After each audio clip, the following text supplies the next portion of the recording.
السلام علیکم ورحمۃ اللہ وبرکاتہ۔ بسم اللہ الرحمن الرحیم۔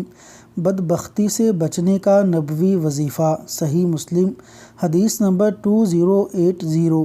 بدبختی سے بچنے کا نبوی وظیفہ یہ ہے: اللہم انی اعوذ بک من جہد البلاء، اللہم انی اعوذ بک من جہد البلاء ودرک الشقاء وسوء القضاء وشماتۃ الاعداء۔ ترجمہ: اے اللہ، میں تیری پناہ چاہتا ہوں مصیبت کی سختی سے، بدبختی کا شکار ہونے سے، برے فیصلے سے اور دشمنوں کے خوش ہونے سے۔